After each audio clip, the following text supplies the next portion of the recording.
Buenas tardes. Para dar continuidad al módulo de evaluación preparatoria, el día de hoy hablaremos sobre la evaluación preparatoria en el paciente con insuficiencia renal, a cargo de mi persona, doctor Diego Arboleda, residente de tercer año, bajo la tutoría de la doctora María Fernanda Alvarado, infectología y medicina interna. Vamos primero a definir qué es la enfermedad renal crónica. Se trata de unas anomalías de la estructura de la función renal presentes durante al menos más de 3 meses con implicaciones para la salud.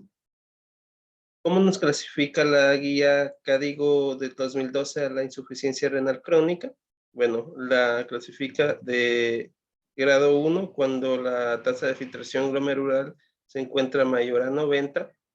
Grado 2 nos habla de que es una enfermedad renal crónica cuando tiene una tasa de filtración glomerular levemente disminuido entre 60 y 89. Grado 3A, ligeramente disminuido, de 40 a 45 la tasa de 45 a 59 la tasa de filtración glomerular. Un grado 3B, cuando la tasa de filtración glomerular está moderada, gravemente disminuido, con un 30 a 44. Y un grado 4, cuando está gravemente disminuida, con una tasa de filtrado glomerular de 15 a 29. Y hablamos ya de fallo renal, cuando tenemos un grado 5 con una tasa de filtración glomerular menos de 15. ¿Cuáles son los riesgos de cirugía en los pacientes con enfermedad renal crónica?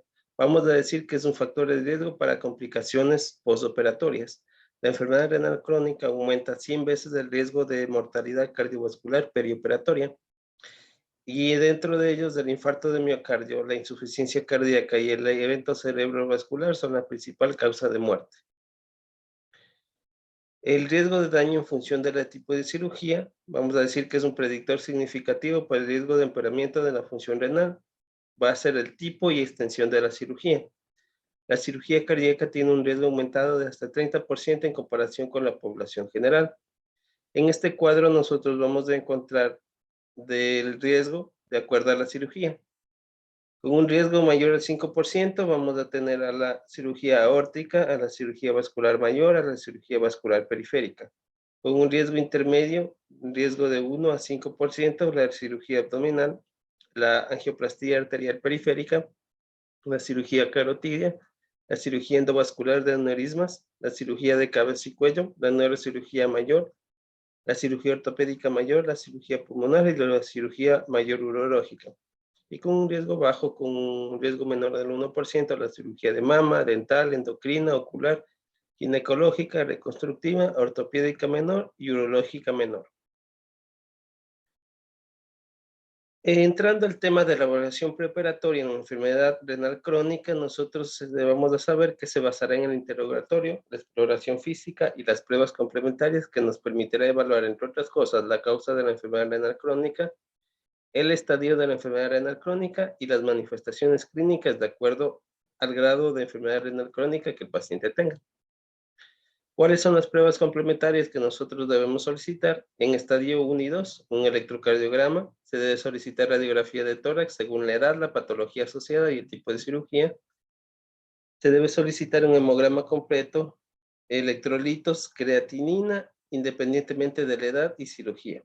En pacientes con estadio 3, 4 y 5, es mandatorio la realización de un electrocardiograma, la radiografía de tórax, hematología completa, tiempos de coagulación, glucosa, electrolitos, equilibrio ácido-base y albúmina. ¿Cuáles son las recomendaciones en pacientes con enfermedad renal crónica que va a ser sometido a una cirugía? Las vamos a dividir de acuerdo a la afección por aparatos y sistemas. En la parte cardiovascular, nosotros debemos mantener un paciente con un adecuado control de tensión arterial. Si toma IECA o ARA-2, se debe suspenderlo 10 horas antes de la cirugía. En caso de insuficiencia cardíaca, se debe mantener la medicación. En caso de insuficiencia cardíaca y con evidencia de edema pulmonar, se deben mantener los diuréticos. En caso de dislipidemia, se debe tratar y mantener la medicación incluso en el perioperatorio. Cuando tenemos pacientes con anemia, nosotros debemos tener un nivel objetivo de hemoglobina preoperatoria que debe ser mayor a 11 gramos sobre decilitro. Las guías CADIGO recomiendan tratamiento con eritropoyetina en pacientes con niveles de hemoglobina entre 9 y 10, pudiendo asociar hierro intravenoso en caso de índice de saturación de transferina menos de 30% y una ferritina sérica menos de 5 nanogramos, menos de 500 un día antes de la cirugía.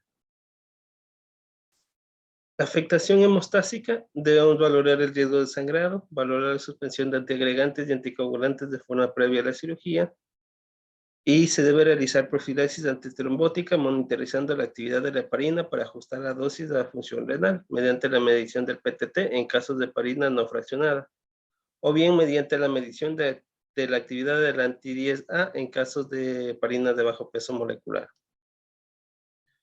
En el aparato respiratorio debemos tener precaución con la fluidoterapia y el tratamiento es individualizado.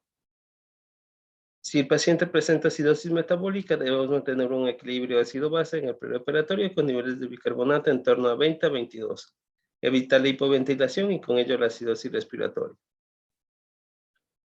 Cuando hay una afectación en la hemostasia del potasio, nosotros debemos buscar cambios en el electrocardiograma sugestivos de hiperpotasemia. El objetivo preoperatorio de potasio es menos de 6.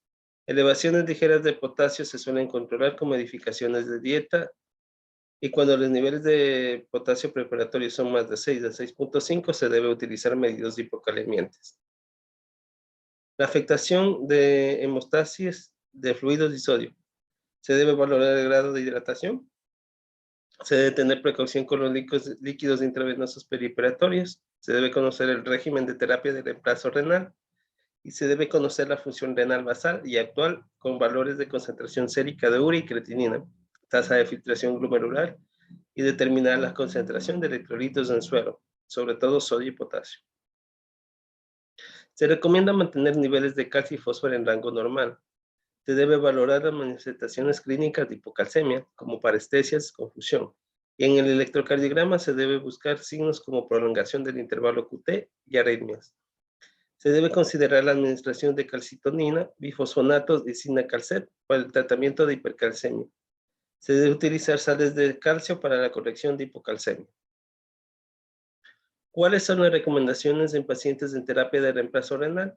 Cuando el paciente recibe diálisis de rutina, se debe dializar 24 horas antes de la cirugía, o incluso se puede dializar el mismo día. En diálisis peritoneal se sugiere aumentar la cantidad de diálisis antes de cirugía.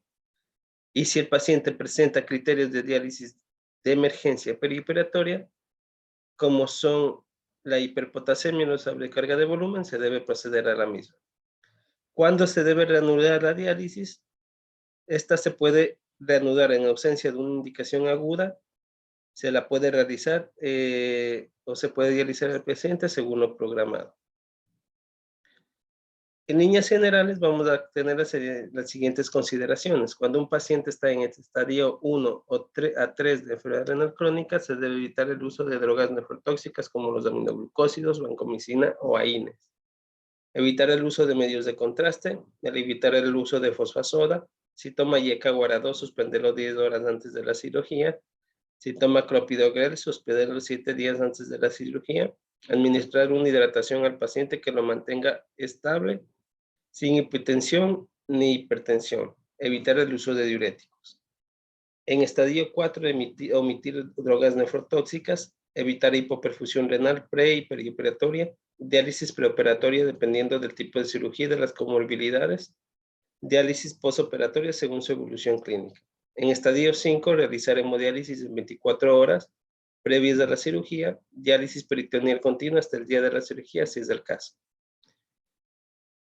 Cuidados de la fístula arteriovenosa en quirófano y el catéter de hemodiálisis. No se debe colocar brazaletes para tomar la medicación, la toma de tensión arterial. No usar para administración de líquidos o medicamentos y no usar para la toma de muestras. Gracias.